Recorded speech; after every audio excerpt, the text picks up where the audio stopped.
we continue with chapter 16, and it's about information market and the role of government. So we begin with a general equilibrium analysis. All this while from the principle micro until this moment, you always learn about equilibrium analysis, but what you have learned previously is basically partial equilibrium analysis. Okay, so when we talk about partial equilibrium analysis, it is the determination of equilibrium prices and quantities in a market independent of effects from other markets.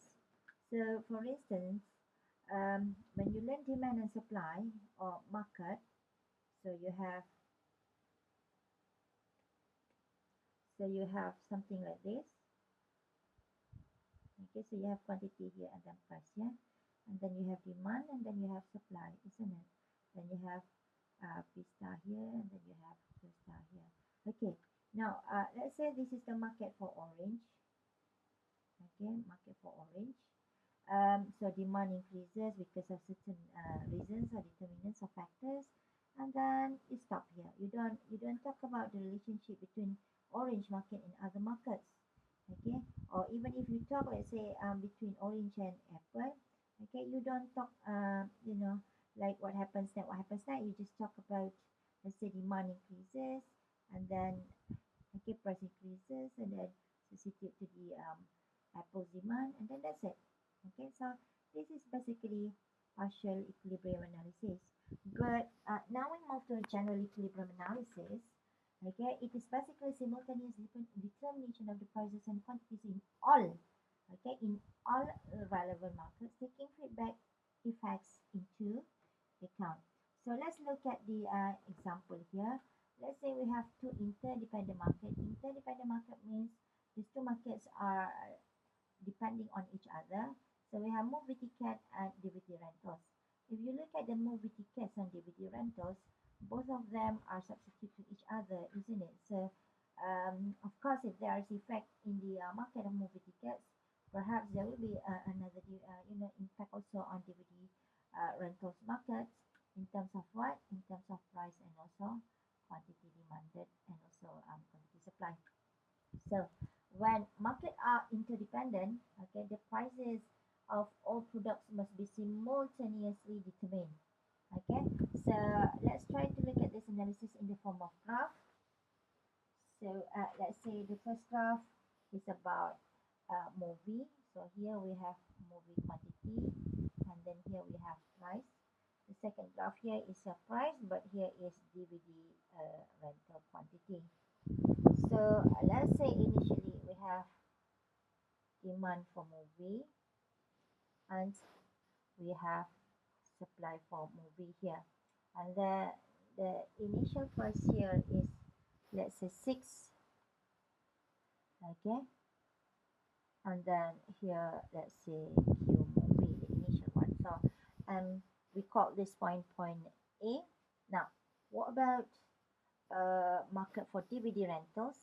So let's say we have supply for DVD like this, and then demand for DVD like this, and the initial price for rental is 3, and we have initial quantity here. Okay, let's call this point E prime. Now, so let's assume that, okay, let's assume that government imposes tax, okay, on movie ticket. So when tax is imposed, okay, then obviously which curve will be affected in the first graph here, in the graph of movie market? Obviously supply will be affected. Yeah, so let's say excise tax, or let's say sales tax here. So supply for movie will reduce, isn't it? So let's say supply for movie reduce like this. Okay, from SM to SM, right? So obviously the price increases here from 6 to 6.35, and then you can see quantity decreases from QM to QM prime. So let's say this new point is point B. You can see here the impact is increase in the price of movie movie ticket. When the price of movie ticket increases, because a DVD rental is a substitute, so people will shift to DVD rental market and then demand more of the DVD rental. Now, so because of that, the demand shift to the right. This is what you learned last time, isn't it? And then it stops here. Okay, so let's say here is 350, and then this one is QD prime, and then the new point here is point B prime.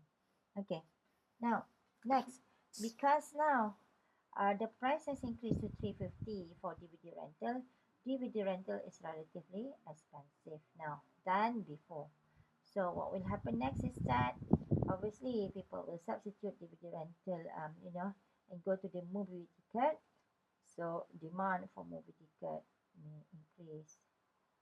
Let's say from DM to DM prime. So the new equilibrium will be at point C at the intersection between D prime M and also S prime M's.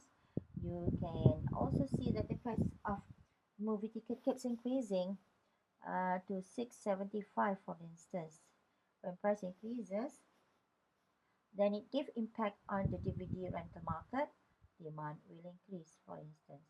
Okay, so demand increases from D star D, and you can see the price increases further. Let's say to 370.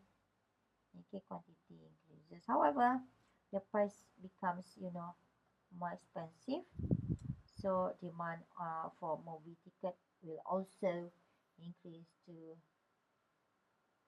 DM star, and price keep increasing. So this is, sorry, this is basically the analysis in the general equilibrium. Why? Because one market being affected by the another market, that second market will be affected by the former market again, so on and so forth. Okay, so until they stop. Okay, so this is these two markets are interdependent because movie ticket and also DVD are substitute to each other. So can you think other example that can be used to explain general equilibrium analysis? Like, it does not necessarily mean that you have to use the example of substitute, products. You can use other types of interdependent products that you can think of. Okay, so here, in this case, okay, try to see, the difference between substitute and also the opposite of substitute. The opposite of substitute is complementary, product.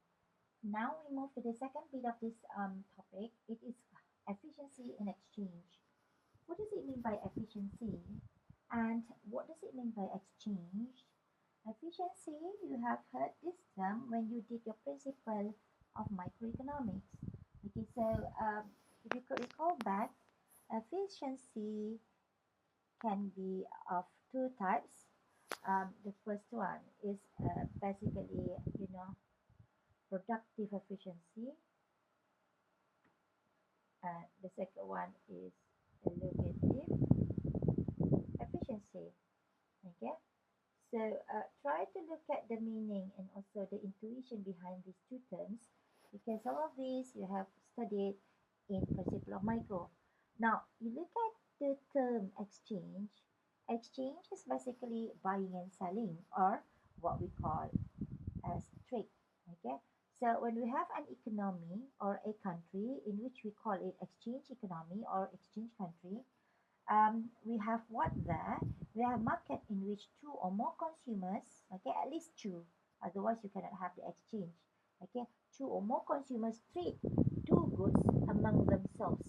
Okay, at least two goods. Okay, in reality we have more than two goods. Now, apart from productive and also allocative efficiency, there is another term, and perhaps some of you have heard it. It is called Pareto efficient. So what does it mean by Pareto efficient? Okay, allocation here. All right, it is the most efficient situation in which, when you already have allocated, goods, okay, to everybody in the group, for instance, to two people in the group, two persons. Okay, you won't have any tendency to change such allocation. Why? Because that's the best ever you have made.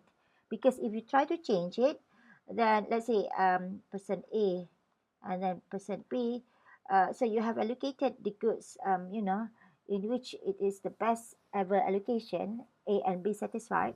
So if you try to change it from the current best position, let's say you reduce some amount of orange from A, move it to B, then you're making A worse off just because you want to make B getting more, oranges. So paradox efficient is basically allocation of goods in which no one can be made better off unless someone else is made worse off. Okay, so you don't have any tendency to change the current position. So that is paradox efficiency. Now, when we talk about efficiency in exchange here, then you need to learn about, the exchange system in the simplest form, and then this can be explained by using this table. So we need to learn about exchange, why exchange is so good, why we need to know about exchange, because there must be some advantages of exchange itself or the trade itself. Okay, so these advantages can be explained using this example in which we have two individuals, James and Karen. We look at the table here, the advantage of trade. Let's say we have two persons here, two people, James and Karen. Okay, so look at this second column here. We have James who consumes food and clothes. James has 7 food and 1 clothing, so James has more food compared to clothing. Karen's, on the other hand, has 3 food and 5 clothing. It seems that Karen has more clothing than food. Okay, so total food here is 7 plus 3 becomes 10, isn't it? And total clothing is actually 1 plus 5 becomes 6, isn't it? This is before trade. Okay, now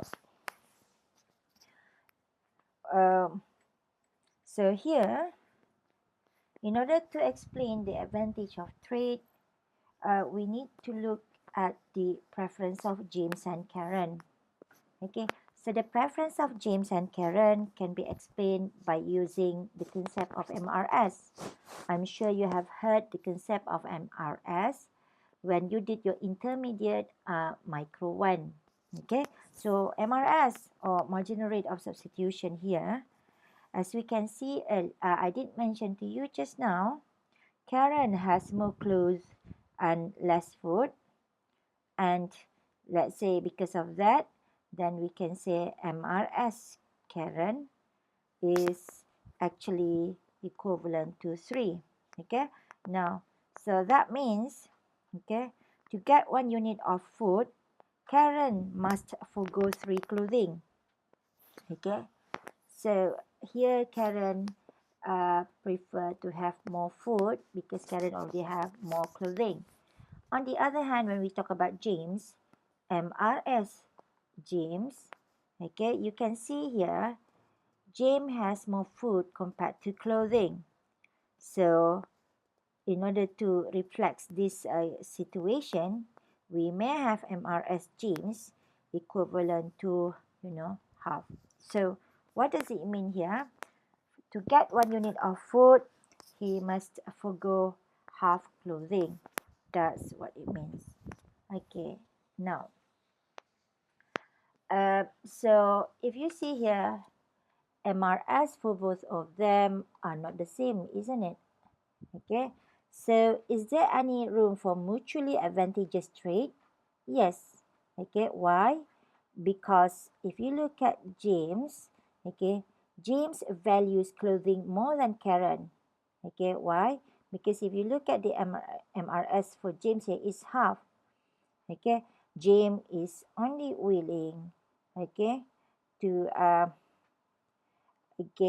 get 1 food by foregoing one half clothing. but Karen's, if you look at the MRS for Karen's, which is 3, Karen values food more than James. Okay, so here, as I emphasized earlier, MRS for both of them are not the same. Then, because MRS are not the same, this allows them to have mutually advantageous trade. So they can have exchange. Okay, now, but the next question is, how many food and clothing for exchange between both of them? Okay, so when we talk about this question, we are actually talking about the actual terms of trade. Now, the actual terms of trade depends on the bargaining process between Karen and James. Okay, because it's like between you and me, how many I want to forgo my food because I have a lot of food in order to get one clothing from you, for instance, and you also would negotiate with me how many you want to forgo your clothing in order to get food from me because you know that I have more food, but you have more clothing, but you want more food. Okay, so it basically depends on the bargaining process. Now, the possible outcome for the bargaining process in this case is perhaps, okay, one food for one clothing.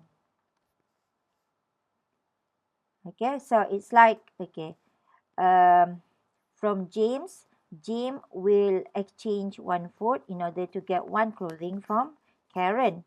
Okay, so you can see here, so half compared with 3.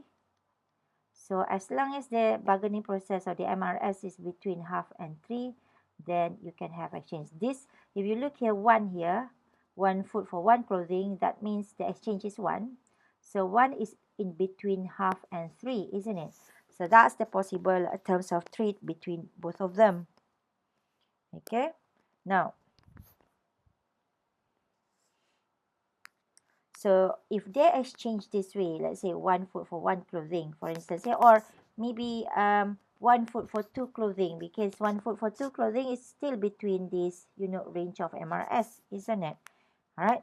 So here, so let's say the exchange is 1 food to 1 clothing. Then, okay, in this case, after the exchange, James gets more clothing than before. Okay, Karen also gets more food than before. Okay, then this means both are better off than before, because previously they have, James has less clothing. Now, after the exchange, James get additional clothing from Karen, isn't it? Same goes to Karen. Okay, so the process of exchange here can happen. Okay, keep exchanging as long as MRS is not the same between both of them. So trade can happen. Okay, I gave you a very typical example at home. Yeah, when you were small, let's say you have younger sister, and then both of you are still small. Let's say you are 5 years old, and your sister is 4 years old, and then you are a boy and you prefer to have more army toys, but in your hands you have a lot of dolls. Okay, now, so of course, obviously that, okay, because your preference is towards army toys, you'll be willing to exchange dolls to get additional army toys. And it so happens that your sister prefer dolls, of course, but she has a lot of army toys. Now, in this case, preference are different, and at the same time, the availability of dolls and also army toys between both of you are different.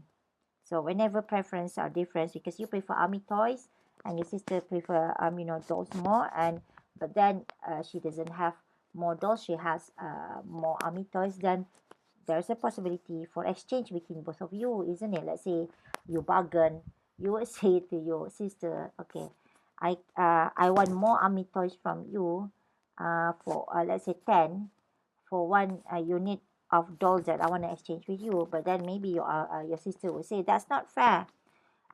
If you want to get army toys from me, okay, I want to get one doll from you for 5 army toys that I want to forgo and give it to you, something like that. Okay, so this is the concept of mutually beneficial trade.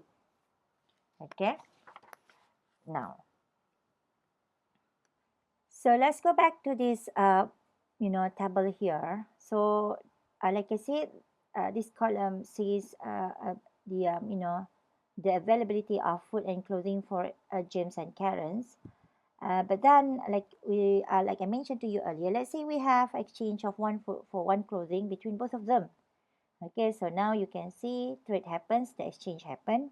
Okay, so James forgo one food, okay, to get one clothing. So initially, he has 7 foot. Now, he only has 6 foot. Initially, he only has one clothing. Now, he has two clothing because of exchange, between James and Karen. So, Karen has additional 1 foot. So now the total food Karen has in her hand is 4 foot instead of 3. Okay, and clothing now reduced from 5 to 4 because she has passed it to James when there has exchange. Okay, now, so up to what point they will do the exchange here? Because I told you earlier that as long as MRS between both of them is not the same, then they can still have mutually advantageous trade. Okay, so trade can occur. Now, the process will happen up to the point if they think that they are happy, then they stop. But what's the best position of exchange allocation of goods between both of them? And so here, an allocation of good is efficient only if the goods are distributed so that the marginal rate of substitution or MRS between any pair of goods, in this case food and clothing, is the same for all consumers. So that means they will keep going on until they have same MRS. Okay, how to make you understand that we have the same MRS? So for instance, when you have when you are a brother and then you have a sister, so obviously your MRS is not the same, isn't it, initially?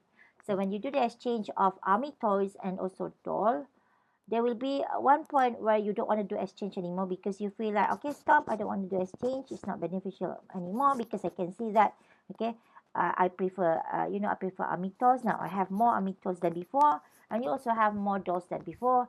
At that particular moment, perhaps my MRS and my sister MRS uh, is already the same in terms of amount. So let's say initially it was 3.5 for each of one respectively.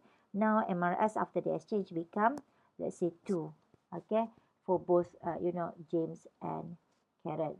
Then you stop doing because at this point it is efficient already. Okay, now all of this can also be explained using Edgeworth box.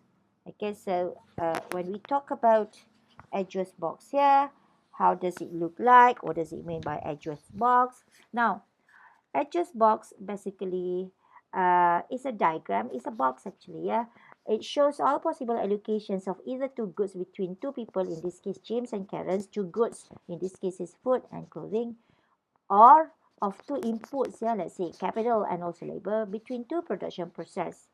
Okay, so when we talk about Edgeworth box here, how can we explain exchange or trade in an Edgeworth box? Okay, so we need to draw it. First, I'll show you how to draw it.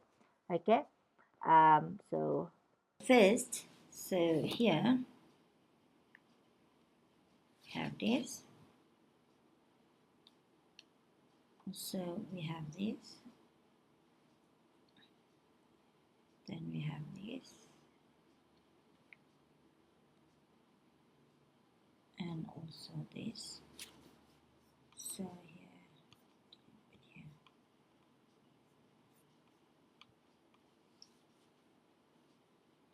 We have the rectangular. So how do we do it? So we start with the origin here. 0j means 0 good consumed by j in this case. So the maximum food is 10. Remember, total 3 plus 7.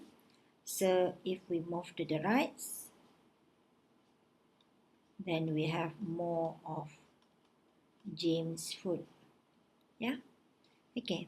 Now, and On the other hand, we have 0k here, the origin for Karen. So if we move to the left, it means we are talking about more of Karen's food. Okay, now the maximum food is 10. And from 0j here, if we move upward, then we are talking about James clothing. Move upward, more clothes for James. And here, Karen's clothing. Okay, move downward, more clothing for Karen's. Maximum here 6 clothes, and maximum here 6 clothes for James also. Now, so let's say currently initial point is at point A, okay, where we have here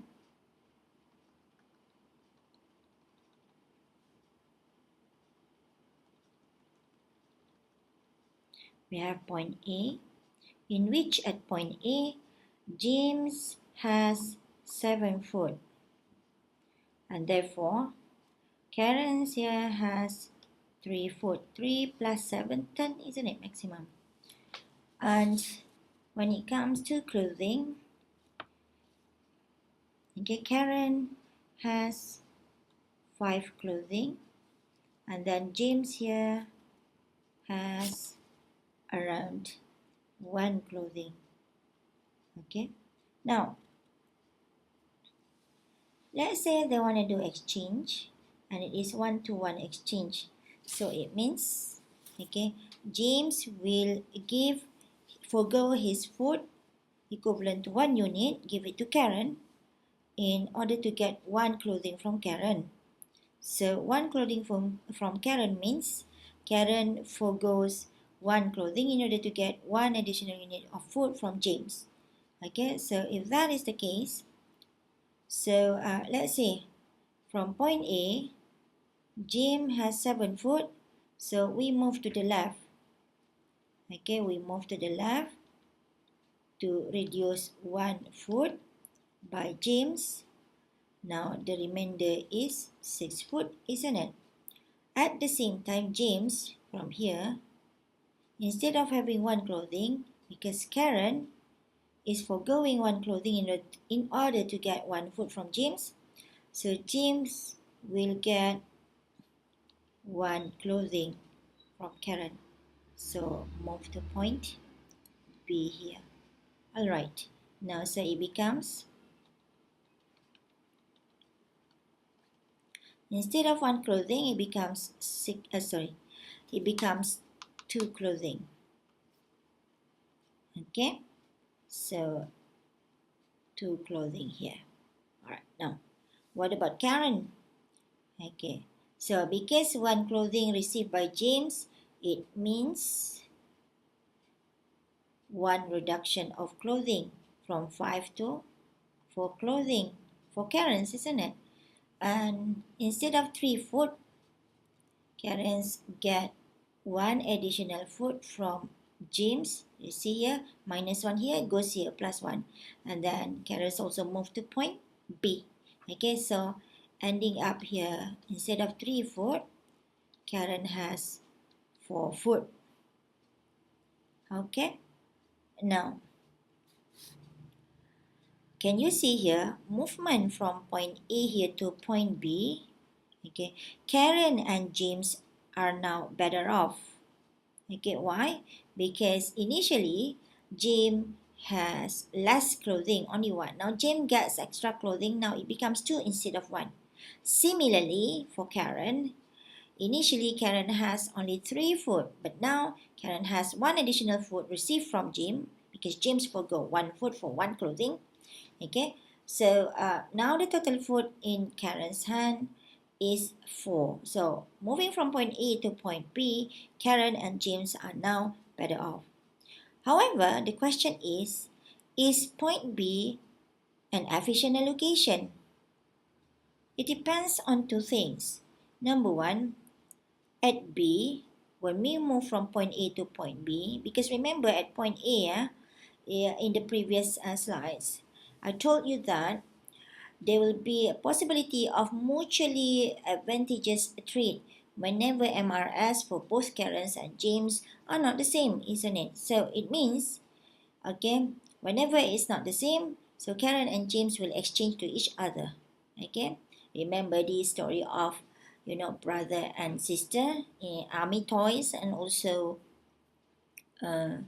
dolls. All right, now move from point A to point B. We know that they are better off because each of them get more of what they want. However, is it an efficient allocation? So like I said, it depends on two things. The first one is at B here.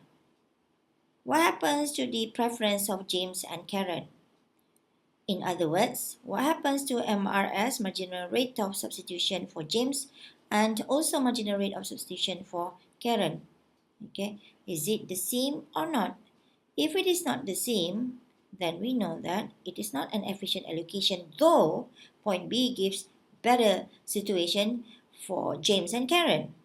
Okay, and number two, whether B is an efficient allocation or not, it also depends on, you know, how is the shape of indifference curve at point, B here.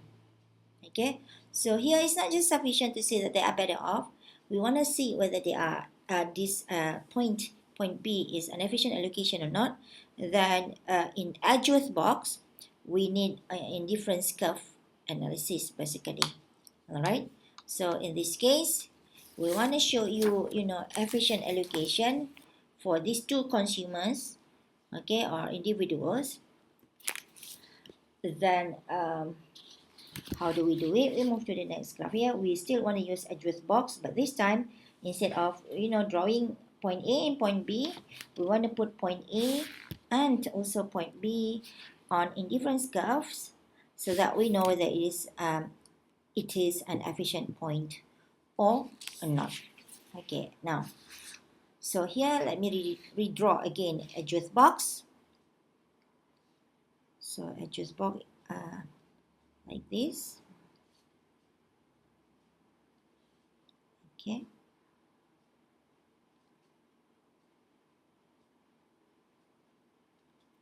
So 10 foot, 0 James, move to the right, more of James foot. Okay, so 0 Karen here, 10 foot, move to the left. Okay, Karen's foot becomes more and more. Okay, going up. Okay, then we have James clothing. Okay, here is 0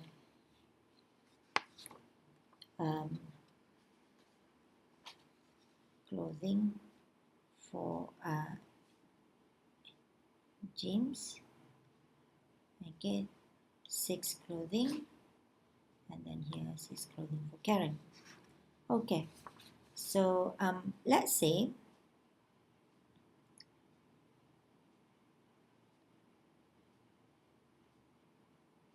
call this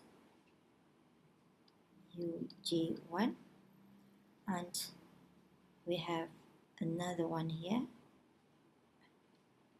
UJ2, also another one here,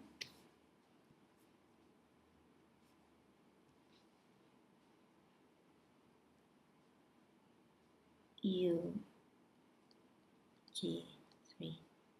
Okay, and then J here refers to utility curves for James. Okay, it starts from the origin, so you move this way, and this is a typical utility curves that we always see, especially you in the study of principle of micro and intermediate of micro 1. But now because we have Karen's origin here, then we have to flip it so that it can be matched. Yeah? So, and the first utility for Karen's, let's say, looks like this, for instance.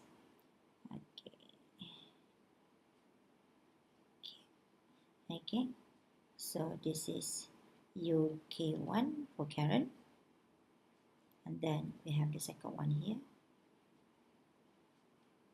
UK2 for Karen. And we have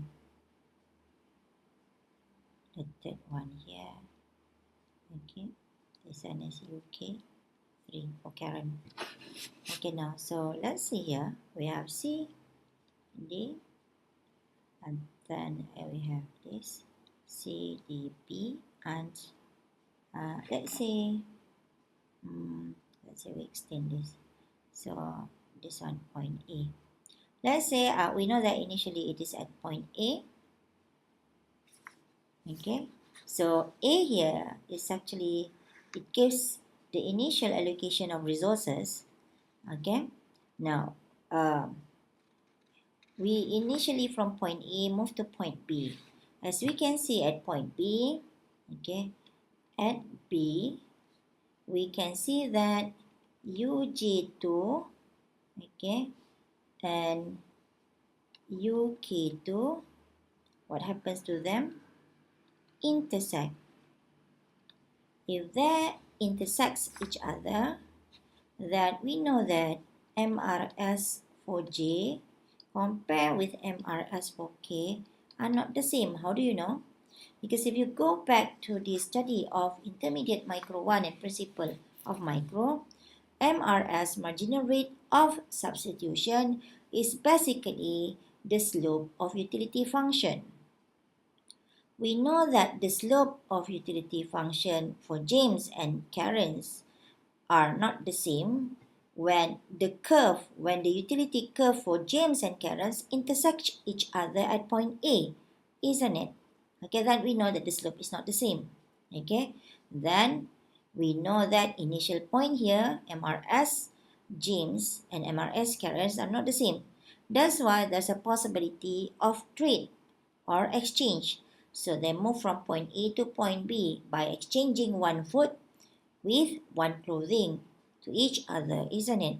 But then after they move from point A to point B, you can also see that at point B, okay, UJ2, okay, at point B for James, utility curve is UJ2. For Karen's, utility curve is UK2. Both of them intersect each other.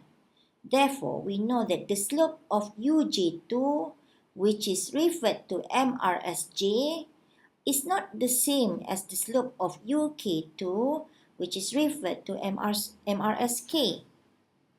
Okay, then we know that B, although it is better off than A, we know that it is not an efficient allocation for both consumer, Karen's and James. Now, for them to achieve efficiency in their consumption of clothing and food, what do they need to do is that move further. So they move further, we may find point C. As you can see at point C here, okay, at C, we have U, okay,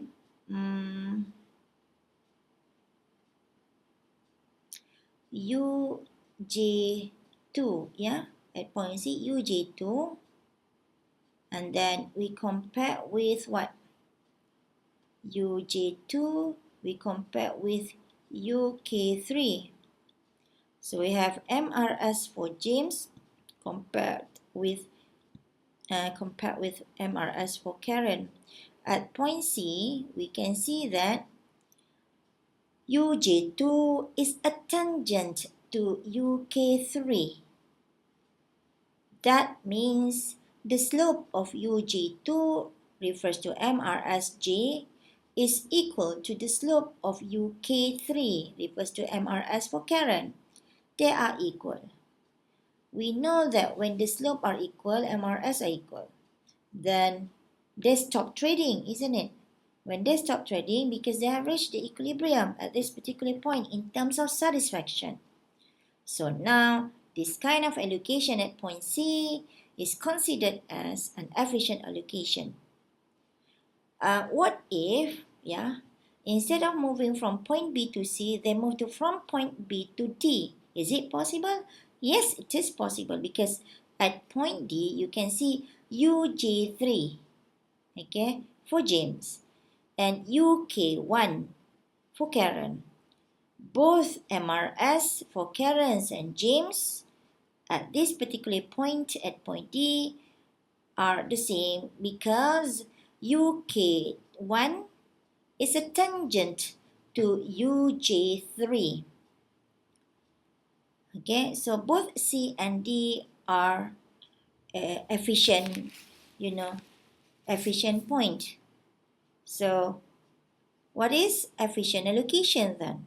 An allocation of good is efficient only if the goods are, distributed so that the marginal rate of substitution or MRS between any pair of goods, in this case, pair of food and clothing, okay, is the same for all consumers. It's the same for James and Karen. Okay, now, but the next question is we have two choices here where we have C and D, both of them are efficient. Which one is the best? Now, you can see clearly at C, if you know the basic of utility function, C UK3 for Karen, isn't it? And we know that UK3 is better than UK2 and better than UK1. Okay, at point C, we have UJ2. UJ2 is better than UJ1, however, is lesser in terms of satisfaction than UJ3 because the total utility is a bit lower than UJ3.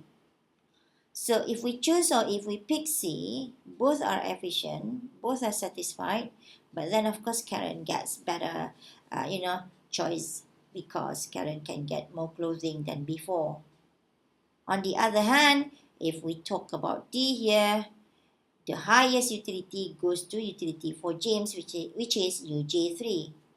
But at point D, carrots get the lowest utility, but then it is efficient, okay, because MRS for both of them, UJ3 and UK1 are the same. But at D, it is in favor of James, isn't it? All right.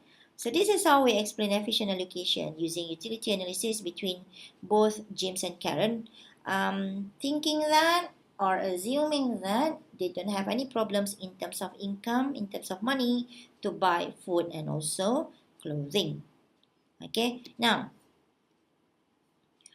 if we try to show you if we have many points which are efficient, yeah, that's what I mean.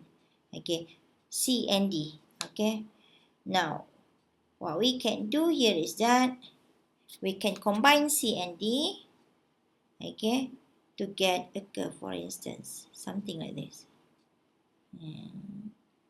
Okay, now, so what happens here is that the curve here, the line that I drew that passed through D and C, is basically a curve, and this curve is what we call the contract curve. Okay, now the contract curve is basically any point along the contract curves shows you, okay, all allocations of two goods, food and clothing, for which consumers in different curves are tangent. Okay, can you see at point C, utility curve for James and also Karen are tangent to each other. Same goes to point D, isn't it? So every point on, contract curve is an efficient point because at this particular point, okay, one person cannot be made better off without making other persons worse off. Okay, so it's like if you move from point C to suddenly point Z here, then you are making who worse off here. Obviously, you know, Karen's was off because James get more clothing, Karen has to forgo more. You get what I mean? And it's not efficient here. It's not the best point. Okay? So Karen's was off here, for instance. Okay, so contract curve is actually curve showing all efficient allocations of goods between two consumers, in this case Karen and James, or of two inputs between allocations of goods, yeah, between two consumers, or of two inputs between two production function. In this case, we're studying about consumers only, yeah. All right, now so talk about efficiency, comparative equilibrium, okay, that can lead to efficiency if we use address box in trade or exchange. Okay, so let's say we draw address box first. All right, now here, so this is address box.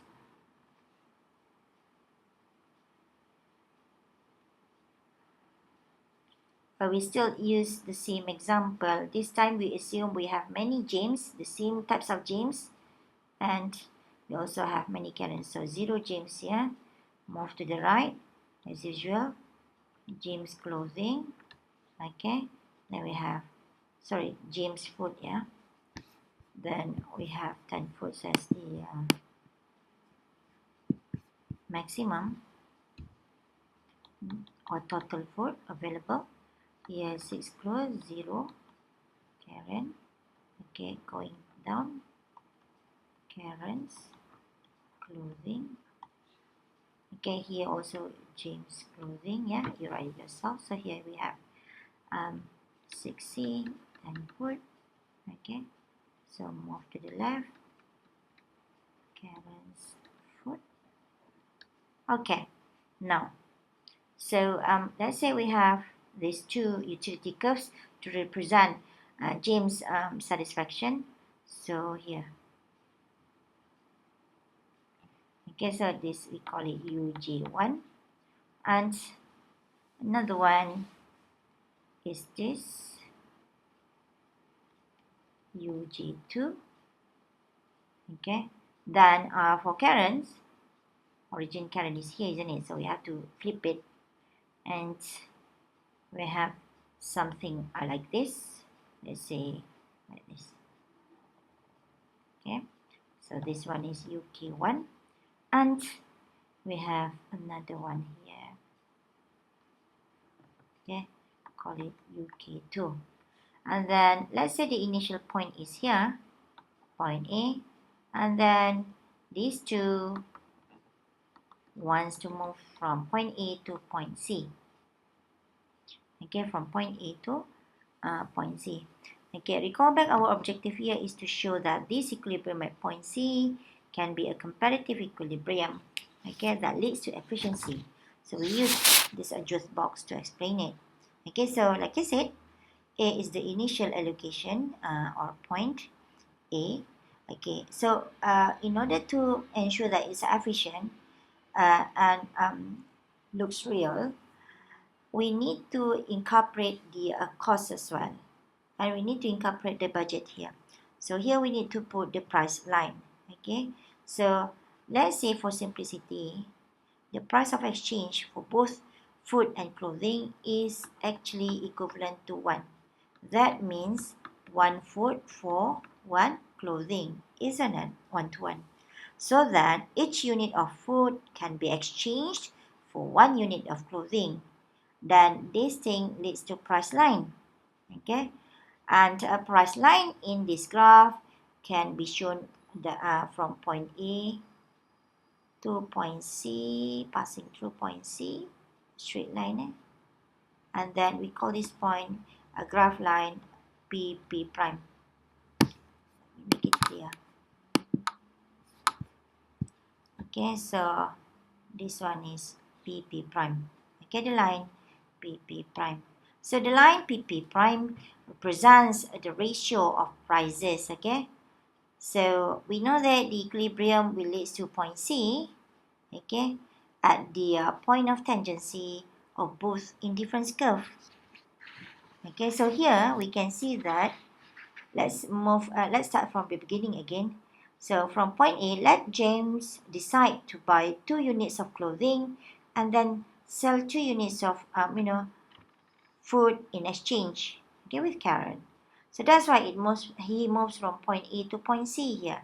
Okay, so reduce here food by 2, sell it to Karen, move upward, getting 2 clothing from Karen. Karen has to forgo 2 clothing. So move from point A to point C for James. We can see that from point A, initially utility for James is UJ1. After he moves to point C, his utility is higher than before, which is at UJ2, isn't it? Okay. Now, if we look at the Karen's point of view, okay, from point A, Karen buys 2 food and sells 2 clothing. So Karen moves from point A to point C, isn't it? Okay, so same thing happens here.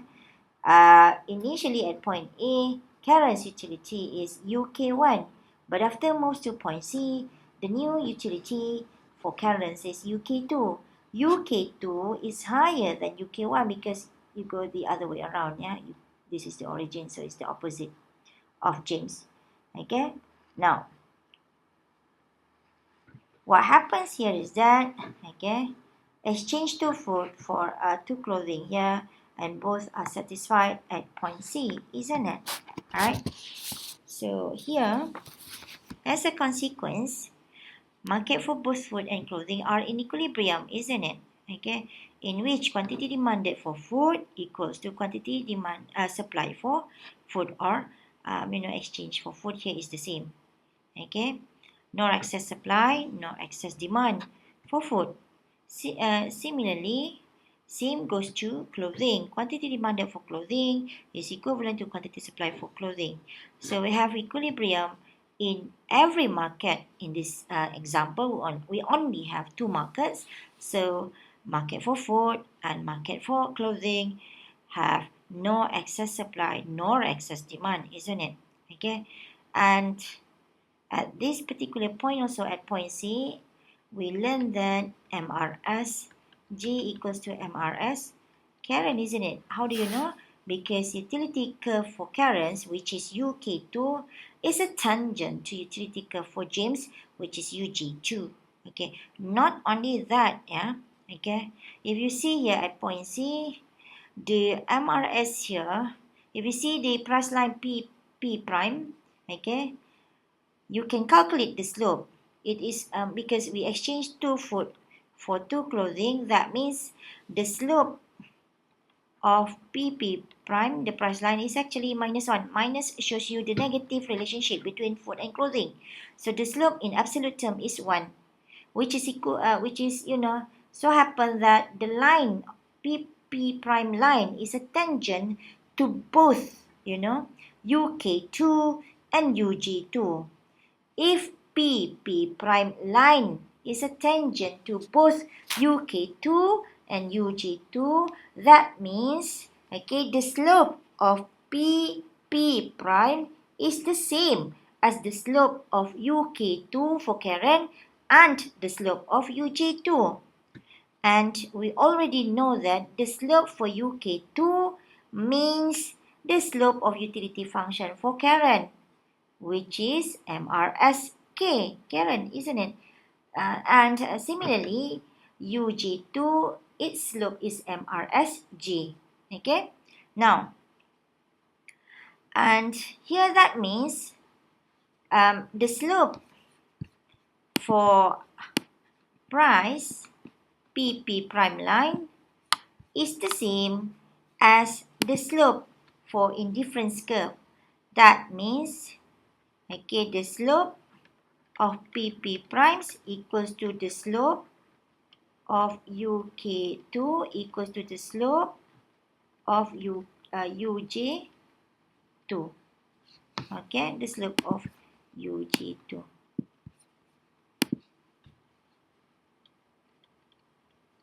Okay, the slope of PP prime is what?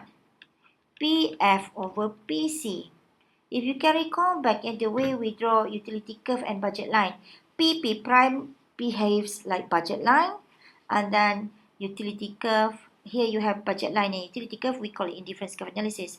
You see here for James, okay, clothing is on his vertical axis, food is on his horizontal axis. So the slope is PF over PC. If you don't understand this thing, recall back the principle of micro for indifference curve analysis topic. Okay, then you can learn how to write the slope of budget line as well as the slope of indifference curve. And let's go back to point C here. Point C, the slope of PP prime, which is PF over PC, the relative, the ratio between the two prices of goods, is equal to the slope of UK2 or MRSK equals to the slope of UG2 or MRSG2. Okay, so here this is the condition for, consumer equilibrium in a competitive market.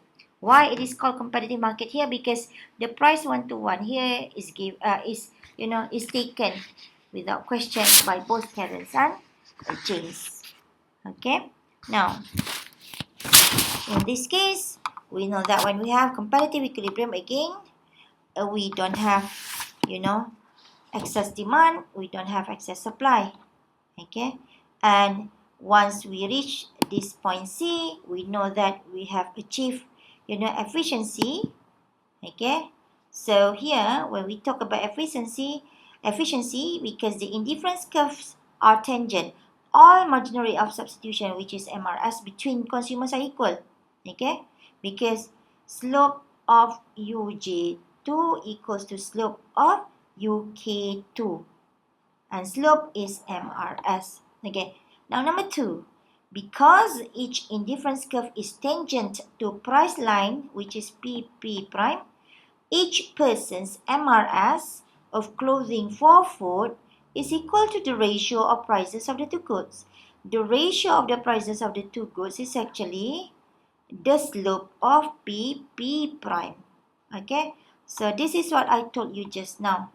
So when we have this, we can see that point C has achieved competitive equilibrium in competitive market, and it is efficient point, and it has reached Pareto efficiency, where no one can be made worse off without no one can be made better off without making another person worse off.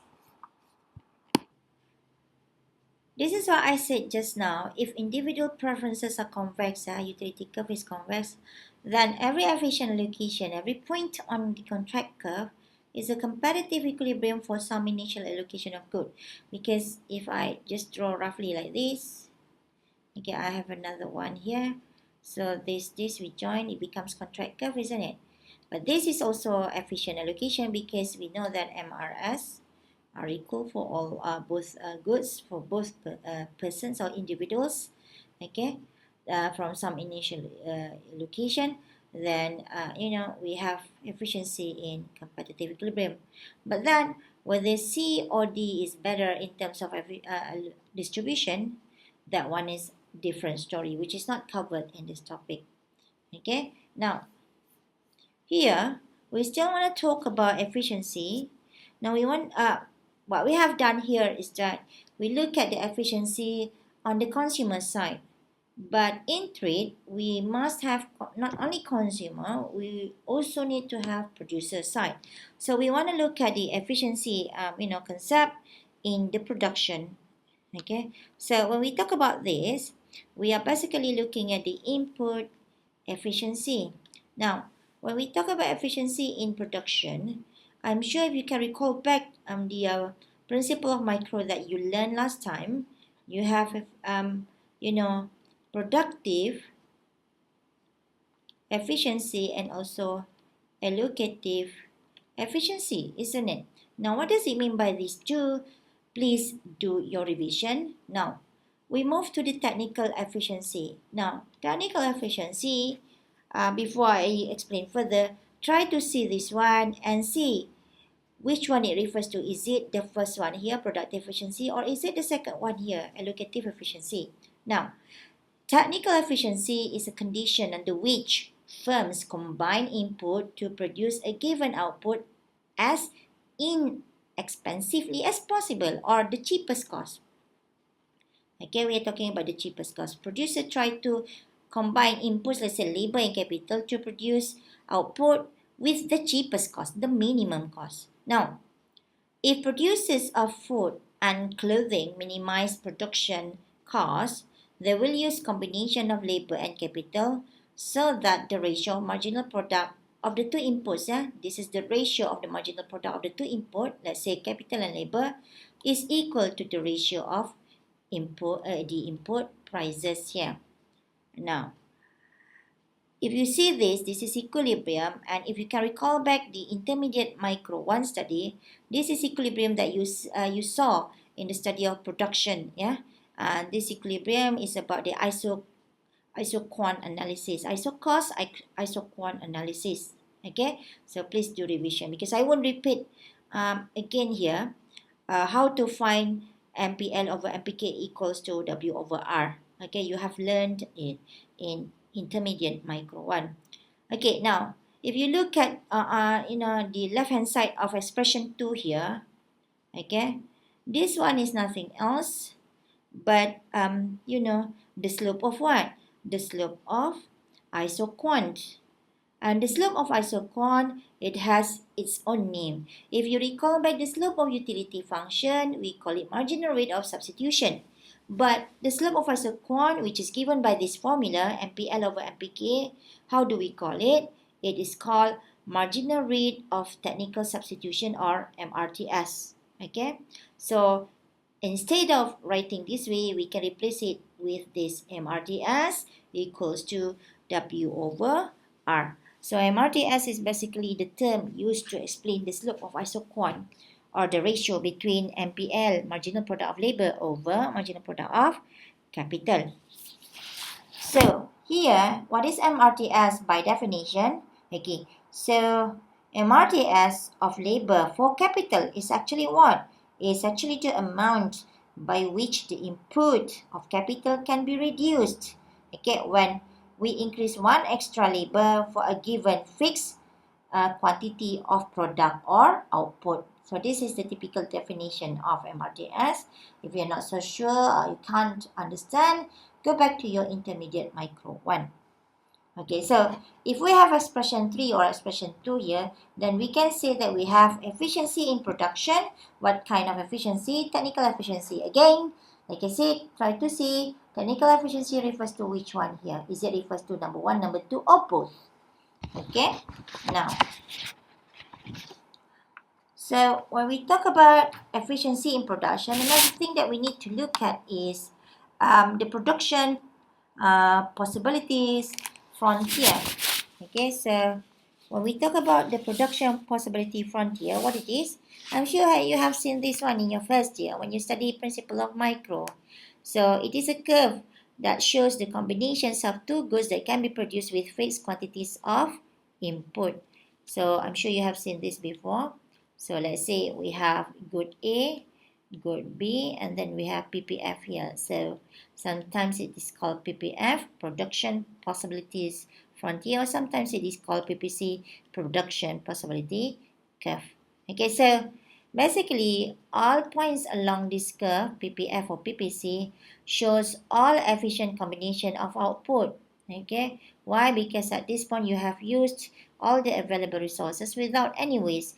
If you are inside here, let's say point Z here, that means you're not using all the available resources. So you are underutilizing resources. Then we call you are inefficient in terms of production.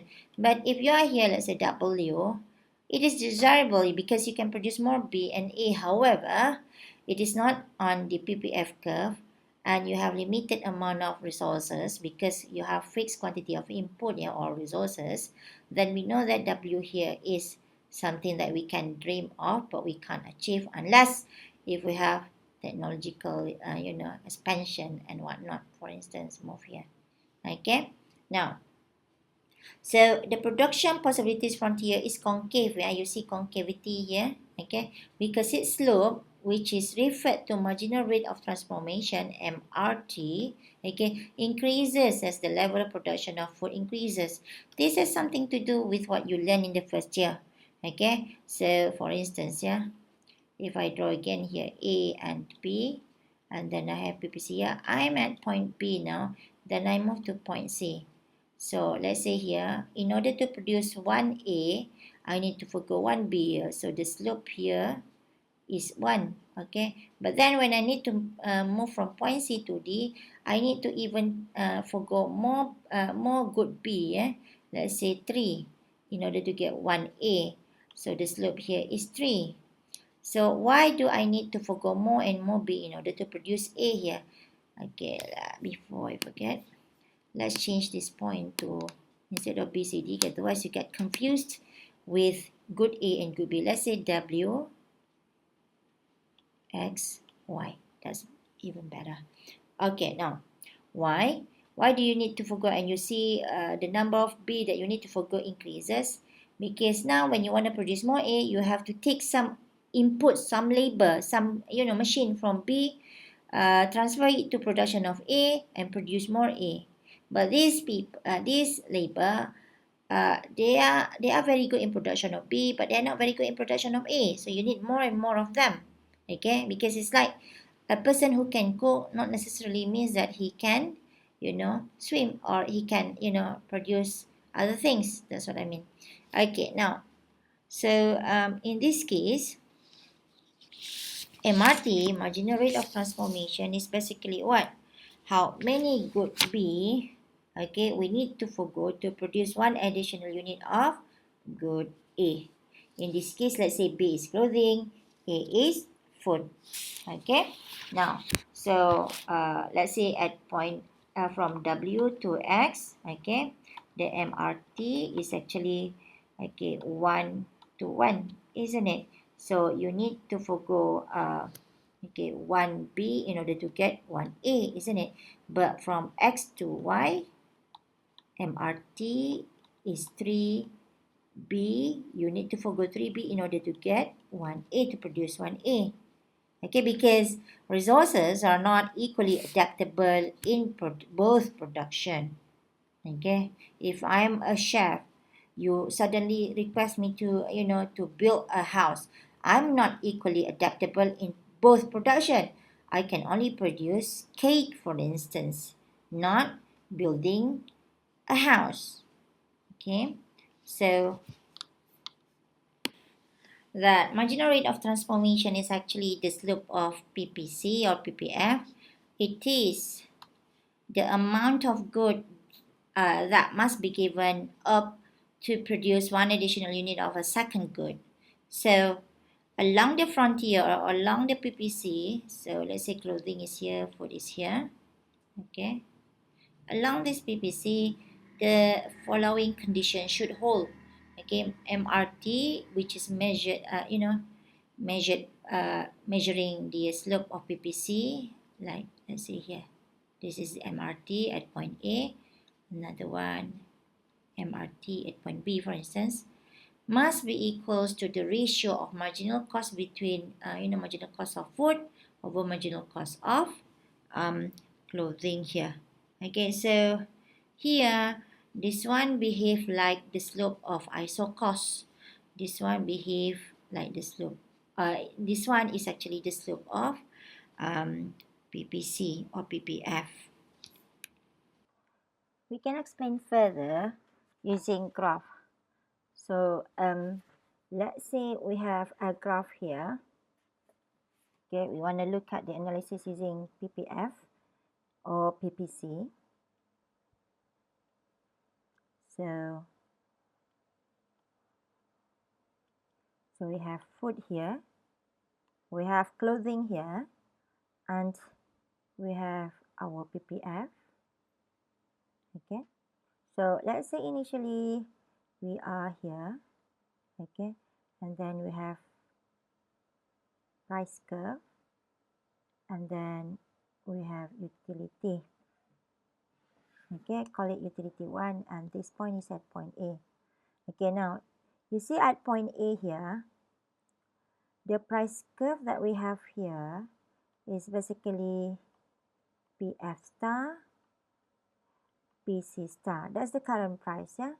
And the production here is actually C star, and then here F star. Okay, now at this particular point at point A, what we have here is that we have the slope of production function, which we call MRT, marginal rate of transformation. Okay, we also have the price curve, and the slope of the price curve is given by PF star over PC star, and then that slope is actually equal to MRT because the price curve is tangent to MRT.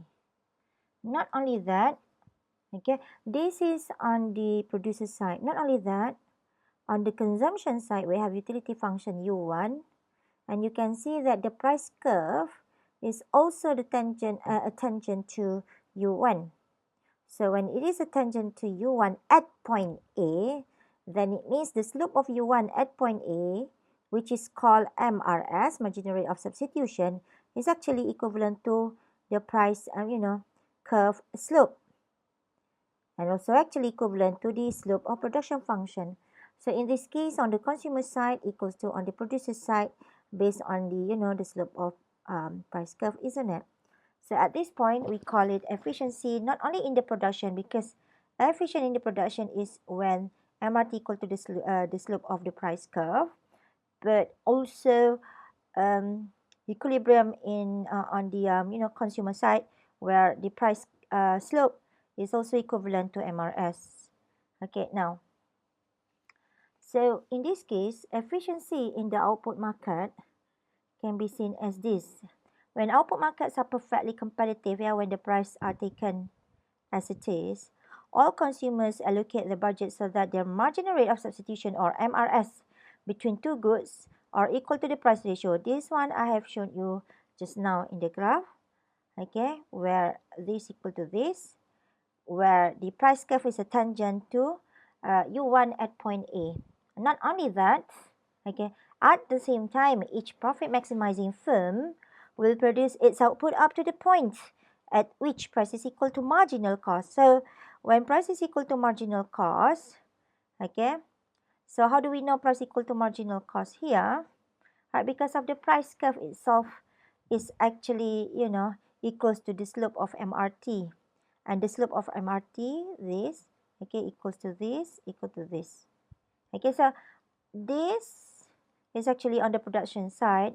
This is actually on the consumer side, but both of them are equal because the price curve is actually the tangent to to the PPF. It's also a tangent to utility curve. Okay, now, so in the competitive output market, people consume to the point where the marginal rate of substitution is actually equal to the price ratio. This is what I said just now. Okay, producers choose the output so that the marginal rate of transformation, or MRT, is equal to the price ratio. So basically this, isn't it? Okay, I'm talking about this.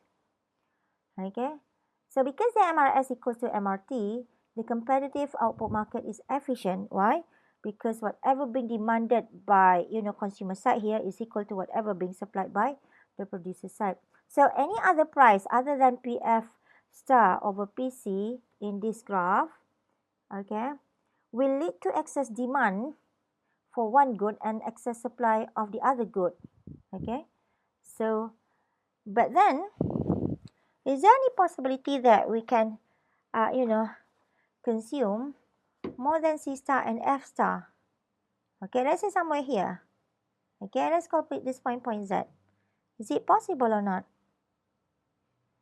Okay, in reality, it is possible. Why? Because you can see many countries, for instance, Singapore, it's a small state country in which they don't have, a lot of farms, but consumers or Singaporeans or people living in Singapore can still eat vegetables. So where do they get it? All right. So of course they have to import it from, let's say, Cameron Highland. So that means that thing is possible, but how it happens? So this can also be explained using this graph, yeah. So in this case, then we start to look at exchange, international trade, because at point A, the production and the consumption is basically for local without any export, without any import. So now we want to integrate exchange or international trade. So let me erase this point first. Now, so because we want to integrate exchange and and also international trade. So let's assume that this country, okay, wants to export clothing in order to get more food. So they will be importing food from other countries. Okay, so in this case, this country has to produce more clothing. So when you produce more clothing, it means you must produce more than C star. Let's pick one point. Let's say point B here. Okay, and then point B here we have C1, such that C1 is more than C star, isn't it? Okay, but then because we are doing this, then it means we are specializing. This country is specializing. When it specializes in, production of clothing, that means it needs to reduce production of, food from F star. So something, some amount below F star. Let's say F1 here. Okay. So let's say call this point B. Now, in order to be efficient, at point B here, C1 and F1, the specialization here must be, must have MRT equal to the price. Okay, so we have specialization at P, and then production here. In order to be efficient, MRT must equal to the new price ratio, isn't it? We can't use this the initial price ratio, because if you expand it further, I don't want to mess the graph here. If I expand it further, it won't, become tangent to point B. So we need another price ratio, and we need another price curve, which can show us that it is a tangent to the new curve. Let's say this one. Okay, I draw this one, and once this country produces at C1, then we can see that this new price ratio, okay, is equal to MRT. Let's say the new price ratio here, the slope of this new curve is P1F, P1C. But then here, okay, we want to export. Okay, we want to export certain amount, and in exchange, we want to buy food for this country. So logically speaking, we want to consume more consumption than point A. Okay, so we need to find new utility which is, which give us the new price line as a tangent to that new utility function. So here, let's say somewhere here, yeah. Okay, call this point C, and then you have utility curve U2. Now at U2 here, at point C, so this is the consumption for this country. We call it C2, and here we call it F2. As you can see, after producing C1, the consumption is at C2. So the difference between C1 and C2 is what we call export, isn't it? And we know that this country produced at F1, but the new consumption is at F2. Then this much we call it import. Okay, so here the new price curve, which gives us ratio of PF1 over PC1, MRT is equal in terms of, at point B. That means MRT is also equal at point C, isn't it? Okay, now not only that, okay, at point C here, okay, it's also give us, okay, PF1 equal to PC1 equals to MRS for the new utility function, call it MRS prime. Okay, so here you can see that when we specialize and we do international trade, the country gain more than before. How do you know? Because at point C compared to the initial point here, it gives us higher utility because U2 is greater than U1. Not only that, the consumption of C2 is greater than C star. Not only that, the consumption of F2 is bigger than F star. So this is one way to explain to you in a simple way that we have, when you have efficiency, And when you have trade and exchange or international trade, it gives us more, uh, more benefit in terms of consumption. Um, so here we can attain higher utility for consumers in this country. So specialization, export and import, trade, international trade gives us more advantages. So that's why people do international trade. Now we want to look at the gains from trade by looking at our two concepts here. The two concepts are comparative advantage and also absolute advantage. Okay, so when we talk about these two things, this is related to one specialization in economic study. We call it international trade theory. Okay, now what does it mean by absolute advantage here? So if you look here, okay, we have a table. We have two countries, Holland and Italy. Okay, now you look here, Holland can produce, the number in the table 1623 here are the hours of labor required to produce cheese and wine. So let's say these two countries produce cheese and wine. Holland, okay, in order to produce 1 pound of cheese, okay, this is 1 pound of cheese, Holland requires, okay, 1 hour. In order to produce 1 gallon of wine, Holland needs 2 hours. On the other hand, in order to produce 1 pound of weight of cheese, Italy needs 6 hours. So 6 hours for Italy in production of cheese is more than 1 hour for Holland, isn't it? And Italy also needs 3 hours to produce 1 gallon of wine. So absolutely, you can see that Holland only needs lesser time compared to Italy in production of cheese and wine. Now, in this case, we can say that Holland has absolute advantage in production of cheese. Holland can also have absolute advantage in production of wine because both production requires lesser labor hours compared to Italy. So what is absolute advantage? It is a situation in which country one, let's say in this case, country one is Holland, has an advantage over country two in producing a good because the cost of producing, in this case, the cost of producing is measured in terms of how many hours required to produce cheese or wine. The good in one, country one, is lower than the cost of producing it in country two. Okay, so in this case, if that is the case, then we can say that only Holland can produce cheese and wine. Italy cannot produce anything. Italy has to import everything from Holland. Okay, so obviously, this kind of case is not, it's not favorable when it comes to international trade, isn't it? So there's no possibility of trade can happen. Okay, now, but when we look at another situation, we have, you know, comparative advantage. Now, how to understand whether, Holland or Italy has comparative advantage or not?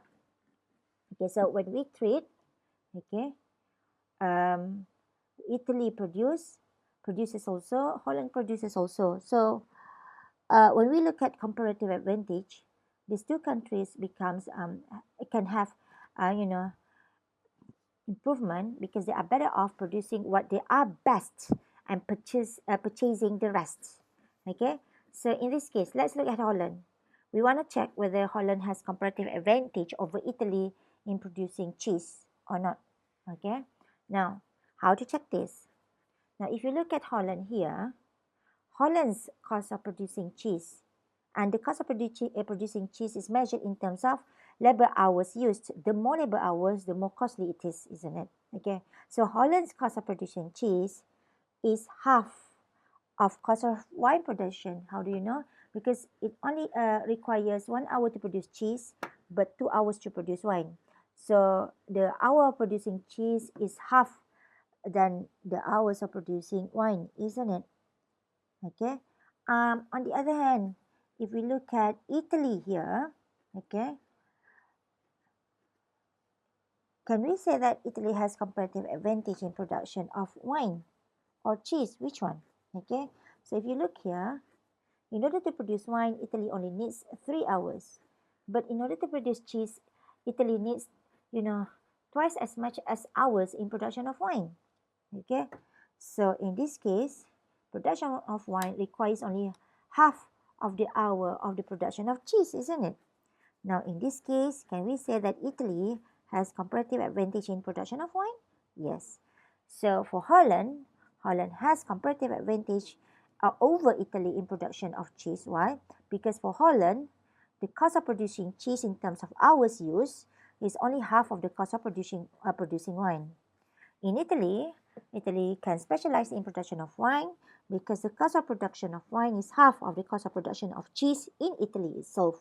Okay, so this is how we look at comparative advantage. Now, so technically, comparative advantage means situation in which country one has an advantage over country two in producing a good because the cost of producing good in country one is relative to the cost of producing other good, okay, in country one is lower than the cost of producing the good in compare the in country two relative to the cost of producing other goods in country two. Okay, so that's comparative advantage. Okay, now, so in this case, Holland will specialize in production of cheese, Italy will specialize in production of wine, and then after that they exchange. When I say they exchange, then the trade can happen. All right. So what happens if these two nations trade? Okay. So the comparative advantage of each country determines what happens when they trade. Now, when they want to trade, how to decide the price? The outcome of how many they want to purchase from each other will depend on the price of each good relative to the other when trade occurs. Okay. Now, so let's say we know that in life we have 24 hours, yeah. Okay, we know that in life we have 24 hours. Now, so let's say uh, we are talking about Holland now, but without trade. Without trade, if Holland tries to produce, using 24 hours labors, okay, effort, Holland tries to produce 24 pound cheese and no wine at all, isn't it? Because that's the maximum Holland can produce. Okay, or let's say Holland wants to produce wine only, no cheese. Then the maximum number of gallons of wine that Holland can produce is only 12. Okay, because it needs 2 hours to produce 1 gallon of wine. One day we have 24, so the maximum is 12 gallons, isn't it? Or without trade, Holland can produce some number of wine, some number of cheese. Okay, a combination. That's what I mean. So for instance, 18 pound cheese and the remaining hours, which is 6 hours to produce wine. So how many gallons of wine? 3. So 18 pound of cheese and 3 gallons of wine. So these are the three possible outcome of production without trade. Or you can also have other combination, yeah. But Holland can actually do better if Holland specializes and then do trade with Italy. Okay, so we know that Holland cost of production cheese is half of the cost of production of wine. Okay, so let's say Holland produce one cheese and then do trade with Italy, can get one wine from this. So we know that if Holland produce one wine in order to get one cheese from Italy, then the maximum number of gallons of wine that can be produced and then exchange or trade is only 12, isn't it? So in this case, we can see that Holland is better off in specialization of cheese and then export it to Italy to buy wine from Italy, isn't it? Because if Holland specializes in cheese, maximum number of cheese is 24. But if Holland specializes in wine, the maximum number of gallons of wine is only 12. Okay, so if specialized wine, exchange it with Italy, only can get 12 cheese. But if Holland specializes in cheese, 24, exchange it with 24 wine, then Holland will be better off, isn't it? Okay, now let's look at the Italy side. Italy is also better off with trade.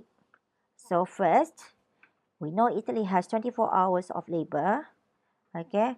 And then if Italy wants to produce, cheese, okay, with 24 hours, the maximum amount of cheese that can be produced without wine is 4 pounds. Or if Italy wants to produce wine, no cheese, the maximum gallon of wine is 8. Or Italy wants to produce some number of cheese, some number of wine. So let's say 3 cheese and the remaining hours is 4 wine. How many gallons of wine? 2, or any other combination. All right. Now, but Italy in this case can also produce 1/3 wine, which can be traded for 1/3 of cheese, isn't it? So if Italy wants to produce cheese, Italy needs twice as much time involved. So this is very costly. I mean, if Italy wants to produce cheese, the cost of production of cheese is higher than the cost of production of wine because it involves twice as much time, isn't it? So if Italy specializes in wine, then this is an advantage for Italy. So let's say, okay, Italy wants to specialize and Italy produce 8 gallons of wine, and then take 6 out of this 8 gallon of wine, trade it with, cheese with Holland. So by selling 6 gallon of wine, Italy can get 6 pound of cheese from Holland. So consumption of Italy here, all right, becomes 6 cheese and 2 wine, which is better than before trade and specialization. And if you can recall back, before trade and specialization, Italy can only consume 3 cheese and 2 gallons. Okay, same goes to Holland. All right. So if you look at Holland here, okay, so probably you can compare and contrast, okay, before and after trade. What happens to Holland? Can Holland consume more cheese? Can Holland consume more wine? Obviously yes. So that's why, people now do specialization and also trade, because these two things give, advantages to nations. Okay, so that's why people don't stay in isolation. That's why they need to do international trade. Let's move to the summary of the efficiency of competitive markets that we have learned earlier. So it's very important to look at your understanding of the workings of the competitive process here. So let's look at the first one, efficiency in exchange. So when we talk about efficiency in exchange on the consumer side, recall back we have James and Karen, isn't it? So in order to have, efficiency in exchange between consumers here, marginal rate of substitution of James for, when he exchanged, between food and clothing with Karen must be equal to MRS of Karen. Okay.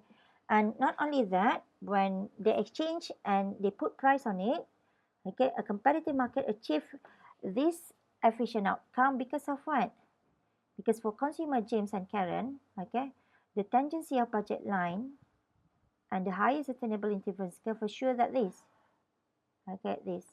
If you recall back the graph, we can see that utility for James and utility for Karen's were the highest, and these two utilities are tangent to each other, so that's why their MRS are the same. Not only that, these two utility curves for James and Karen are equals to the price curve slope.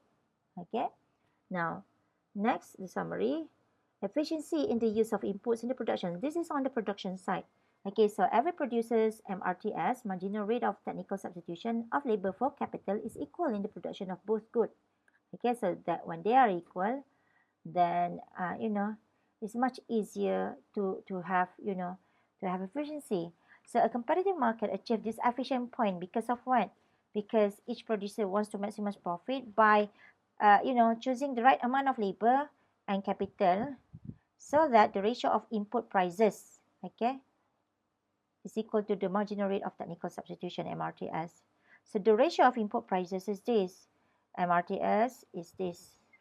Okay, so we can recall back expression 11.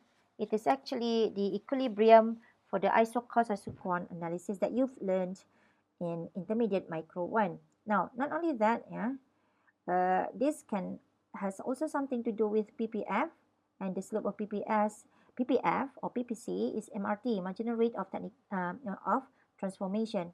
So efficiency in the output market, yeah, MRT must be equal to MRS.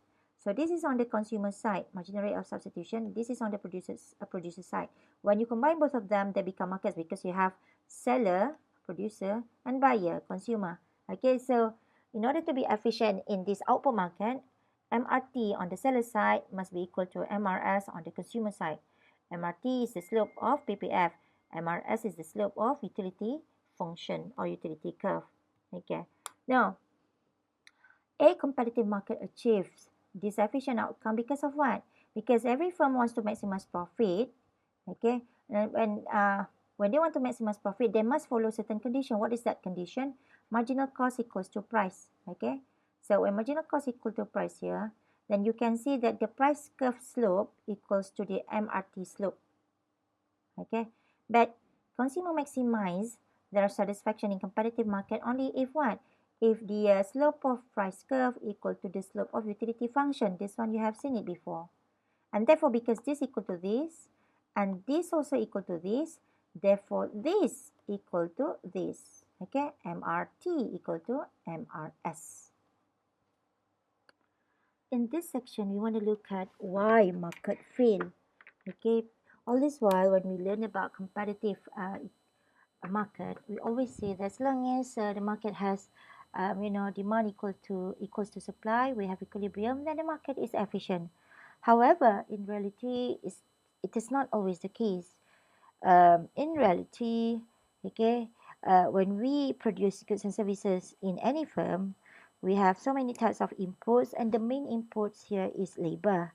Okay, so labor is a very special types of factors of production or input. Why? Because it deals with human behavior. Because labor itself is human. Now, so usually when it comes to human and labor, it is a very sensitive issue. So, of course, wage is the payment to labor, and therefore this labor always requests for higher wage rate, especially when they are united when they are united. Now, so here, if they are united, then we can see that, okay, union gives worker market power over the supply of their labor, so they will request higher wage rate. When they request higher wage rate, okay, then there will be some number of labor who cannot be employed. So if you want to know how this happens, you draw labor demand and supply, and then you put higher wage rate higher than market, then you can see the quantity of labors in the market becomes lesser at the higher wage rate, isn't it? So too little labor would then be supplied to the food industry or any kind of industry, and too high wage, and too much labor to the other types of industry, let's say clothing. Okay, but with a too low wage rate. Okay, so in this case, we have input efficiency conditions that we need to satisfy. Okay, then because of this, then the result is input inefficiency, because efficiency requires what? Marginal rate of technical substitution, MRTS, must be equal in production of all goods. If in this case is food and clothing, for both, MRTS must be equal in both production. Okay, now there is another problem that leads to market failure. It is about incomplete information, and usually incomplete information comes on the consumer side. So if consumers do not have accurate information about market price or product quality, the market system will not operate efficiently. And this always happen, for instance, in the market of used car, or other types of market. So this lack of information may give producers an incentive to cheat, or to supply too much of some products or too little of others. Yeah. So in other cases, while some consumer may not buy a product even though they would benefit from doing so, so others would buy products that leave them worse off. Okay, so this is the danger of incomplete information. Now, because of all of this, okay, then exist externalities. So, market price. When we have market price, which is equilibrium price, these market prices do not really reflect the activities of either producers or consumer. Why? For instance, yeah, if we have market price which is very low for certain product, this is perhaps because producer didn't engage in the cost of reducing pollution. You know, so there is an externality when the consumption or production activity has an indirect effect. Let's say indirect effect is like byproduct because of pollution on other consumption or production activities that is not reflected directly in the market price because the cost of pollution is not being borne by the producer. They just run away from this. All right, so you will learn more on this when you study environmental economics or perhaps public finance. Now, because of this kind of thing, it leads to market failure. Then there is role of government to provide what we call public goods also. Okay, so um, public good is like government needs to come up with a certain solution to solve a pollution problem. But if we try to use other example, market failure, okay, uh, sometimes some product is not provided by market because it doesn't bring any profit, because you have to remember that any kind of production and business, the main objective is to maximize profit. So if the production doesn't give maximum profit, why should they engage in such kind of productions? But sometimes not, and most of the time, this kind of products is needed by the society. So then government intervention is needed here. They need to provide the good. Okay, they need to supply goods because it has some values in the eyes of consumers. So this kind of good is what we call, public good. Okay, so public good here, usually why it doesn't give maximum profit to to private sector, because of its problem of non exclusivity. Like for instance, yeah, if you have, let's say, public park, you cannot avoid others from using it when you are inside the park, isn't it? So unless if it is a private park, then you are charged, then you can exclude others from using it. So because of that, there is no such kind of thing so called competition, so non-rival good, because everybody can use it. Let's say public toilet that can be made available cheaply, but which once available is difficult to prevent others from consuming, isn't it? Unless if it is congested, like public toilet during weekend. Okay, so all of this you're going to study in detail, more in detail in the public finance. And if you wish to specialize in the study of environmental economics, you'll learn a lot of externalities, example in the environmental economics. So this is the end of this chapter.